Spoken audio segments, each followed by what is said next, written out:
গ্রীষ্মের পরন্ত বিকেলে ভিক্টোরিয়ায় যশ ও Nusrat. Phuchka, ice cream, candy floss আর জমিয়ে আড্ডা। আর দুজনের মুখে একটাই কথা, আরির সঙ্গে ভাব করে নিন। সেলেব টকে এক্সক্লুসিভ আড্ডায় যশ নুসরাত।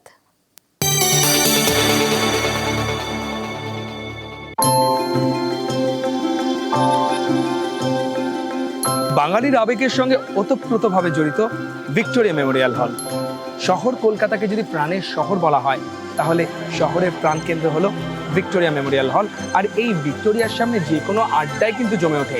আজকে আমার সঙ্গে বিশেষ আড্ডায় রয়েছেন দুজন বিশিষ্ট অভিনেতা, টলিউডের পাওয়ার কাপল যশ এবং Nusrat. Hello Nusrat, how are you? Hello, Yash, কেমন আছো? বেশ গরম পড়েছে ভালো, কিন্তু ভিক্টোরিয়ার সামনে বেশ ভালোই লাগছে। বলো তো, কতদিন পর ভিক্টোরিয়াতে এলে? আমার মনে আছে শেষ আমি আর নুসরাতই এসেছিলাম, হ্যাঁ একদম। কিন্তু আমাদের আসতে বোধহয় একটু দেরি হয়ে গেছিল, তখন ভিক্টোরিয়া বন্ধ হয়ে গেছিল। তো আমরা এই বাইরে এরকম উটকো প্ল্যান আমরা করে থাকি, কোনো প্ল্যান ছিল না, হঠাৎ ফুচকা করে। খাওয়ার প্ল্যান ছিল।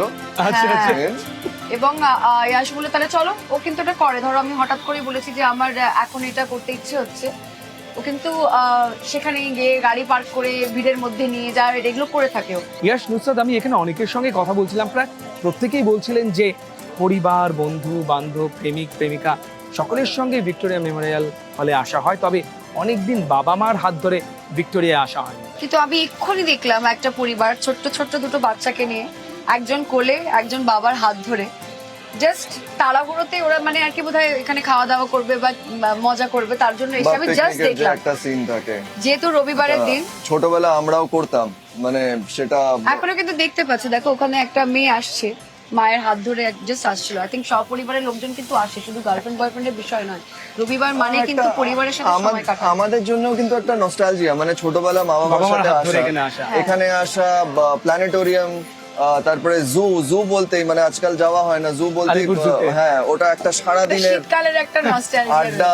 বাড়ি থেকে খাবার নিয়ে গিয়ে পিকনিক, কমলা লেবু, ব্যাডমিন্টন খেলা। কলকাতা নিয়ে যখন কথা হয়, সম্পর্ক নিয়েও কিন্তু তখন কথা হয়। তুমি নিশ্চয়ই মানবে যে কলকাতা এমন একটা সিটি যেখানে সম্পর্কের গুরুত্ব খুব বেশি। আমরা কিন্তু খুব আবেগপ্রবণ, বলো এখানকার মানুষ, ভীষণ যেটা হয়তো ভাবে। অন্য সিটিতে আবেগ দেখা আর যায়। আন্তরিকতা আমার মনে হয় সবচেয়ে বেশি বাংলায় পাওয়া যায়। বাংলায় পাওয়া হ্যাঁ, যায়। আর বাংলার লোকেরা এত সুন্দরভাবে, আমি বলবো যে অন্যান্যদের অ্যাকসেপ্ট করে, ভীষণ বা ভালোভাবে এখানকার আপন করে হসপিটালিটি, এখানকার আতিথেয়তা কিন্তু অন্য কোথাও আমি বলবো যে পাওয়া যায় না। আর তাছাড়া একদমই। বাঙালি যেভাবে নিজের কালচারকে আগলে রেখেছে, সেভাবে কিন্তু আর অন্যান্য জায়গায় আমরা দেখিনি। মানে বাঙালি আগলে রাখা মানে ঠিক ওই মায়েরা, আমাদের এখানে হ্যাঁ। যেরকম মায়েরা নিজের বাচ্চারা যতই বড় হয়ে যাক, ছেলে মেয়ে হয়তো 40 বছর বয়স ছোটই হয়ে গেছে, ছোটই থাকে, ওই আগলে রাখার মতন, সেটা হচ্ছে বাঙালির ভালোবাসা। যতই মানে মডার্ন হয়ে যাক, সব মডার্নিটি চলে আসুক, এই ভালোবাসার বাঁধনটা কিন্তু বাঙালিদের মধ্যে খুব স্ট্রং। এই বাঁধনটা যাতে আমি বলবো যে শিথিল না হয়ে যায়, এই বন্ধনগুলো যেন আরো সুদৃঢ় থাকে, তাই জন্য কিন্তু নতুন বছরে, বাঙালি নববর্ষে আমি বলবো যশ আর নুসরাতের উপহার আরি। একদম আমার মনে হয় এটা সেই প্রত্যেকটা সেই মায়ের জন্য, সেই বাবার জন্য, যারা সারা জীবন আমাদের জন্য করে গেছে। আর এটা সেই সমস্ত বাচ্চাদেরও জন্য যারা বড় হয়ে নিজের মা বাবার পাশে দাঁড়ায়। আই থিঙ্ক আমাদের তরফ থেকে এটাই নববর্ষের উপহার।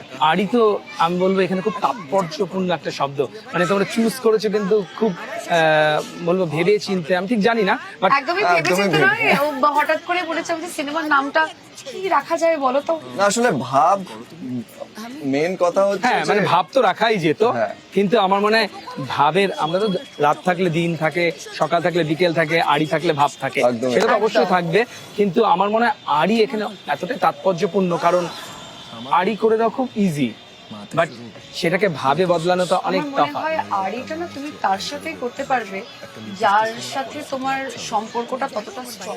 তুমি এটা হুট তো of করে course। আজকে যদি তোমার সাথে আমার সম্পর্ক সেরকম স্ট্রং নয় বা ভালো নয়, আমি কিন্তু হট করে তোমার সাথে আরই কোনোদিন করতে পারবো না। আর একটা নস্টালজিয়াও আছে এই শব্দটায়, মানে ছোটবেলা আমরা করতাম আরই, আজকাল হয়তো অত বেশি প্রচলন নেই এই শব্দটা। যেমন আজকের দিনে সম্পর্কগুলো কোথাও না কোথাও একটা সেই ডেপথ হারিয়েছে, একদম বলো শিথিল হয়ে যাচ্ছে সম্পর্ক। একদম। তো সিমিলারলি মানে এই শব্দগুলো আমাদের ছোটবেলার শব্দ, যেখানে আমরা আড়ি করে দিতাম। আড়ি যেখানে আছে সেখানে ভাব তো রয়েছেই, আর যেখানে সন্তান রয়েছে সেখানে বাবা মারা রয়েছে, এখানে একটা মা ছেলের সম্পর্ক আমরা খুব সুন্দর দেখতে পাচ্ছি, যেখানে মৌসুমী চট্টোপাধ্যায় এবং ইয়শ রয়েছে, এবং তাদের মাঝখানে আমি বলবো যে কাবাব মে সস, নুসরাত জাহান, হাড্ডি নয় সস, হাড্ডিও নয়, সসও নয়, তাদের মাঝখানেও নয়। সে হয়তো দূর থেকে দেখে মা ছেলের সম্পর্কটাকে ভালোবাসে। কিন্তু আমি যেটা ট্রেলার টিজারে দেখলাম যে মানে তোমার চোখ দিয়েও বা তোমার চরিত্রটা কিন্তু খুব সুন্দর এই মা ছেলে সম্পর্কটাকে এক্সপ্লেন করছে, তাই না? ওই মানে কিন্তু তুমি আসলে এখানে গল্পটা বলছে। একদম তুমি হচ্ছে সিনেমা। সূত্রধার। এটাই কি মা ছেলের শেষ দেখা, নাকি শেষ বলে সত্যি কিছু হয় না? আমি মাকে ছাড়া বাঁচতে পারবো না, অমিত। মা ছাড়া আমার কেউ নেই। আমার চোখ দিয়ে কিভাবে তাদের গল্প এবং চরিত্র আমি কিভাবে বলে না একটা ইংলিশে বলে হাউ টু টেল দ্য টেল, হ্যাঁ। সেটা সেই গল্পটা কিন্তু আমার চরিত্রের হাত ধরে। বাট এটা হচ্ছে অনেক বেশি, জানো তো এই সিনেমা আমরা সবসময় যখনই আড্ডা মারি বলেছি তো ওর চরিত্রটা কিরকম, তোমার চরিত্র কিরকম, এই ধরনের আমরা কথা বলে থাকি, কিন্তু এই সিনেমায় না সেরকম করে আলাদা করে বলার কিছু নেই, বলো যে না, আই আমার থিঙ্ক চরিত্রের নামে এখানে এই সিনেমাতে যখন তোমরা সিনেমাটা দেখবে তখন ঠিক অদিতির চরিত্রটা কি, কারণ ওটাতেও একটা চমক আছে যেটা আমরা এখন প্রমোশনে দিতে চাইছি না।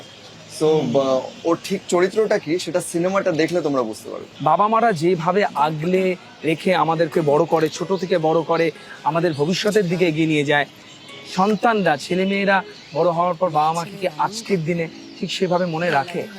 সব সন্তান কিন্তু একরকম হয় না মানুষ, আমি এটা বিশ্বাস করি না। যদি খারাপ আছে, যদি তুমি বলো যে না এরকম অনেক বৃদ্ধাশ্রম আছে যেখানে বাবা মাদের ছেড়ে দেওয়া হয়েছে, এমন অনেক ছেলেমেয়েরা আছে কিন্তু যারা আজকের দিনেও নিজের বাবা মার পাশে দাঁড়ায়। নিজের চাকরি ছেড়ে ফিরে আসা, এখানে চাকরি খুঁজছে যাতে বাবা মাকে দেখতে পায়।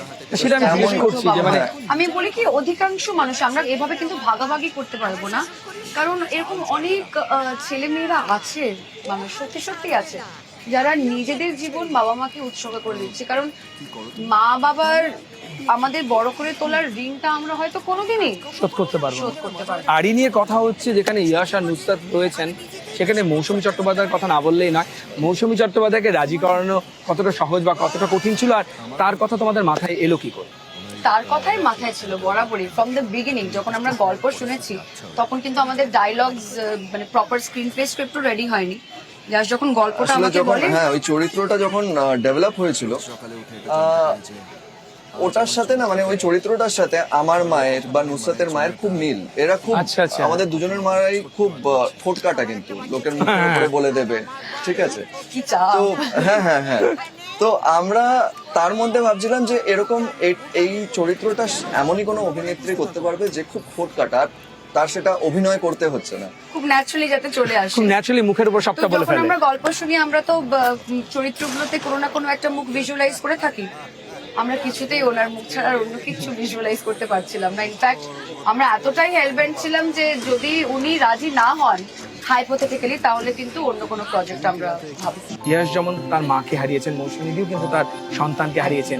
আমার মানে এই দুটো অভাব বা এই দুটো আমি বলবো যে গ্যাপ কোথাও যেন এক বিন্দুতে এসে মিলে গেছে, সেটা আমি নিজের চোখে দেখেছি, তাই না? নিজের চোখে দেখেছি, সেটে অফ ক্যামেরা ফিল করেছি।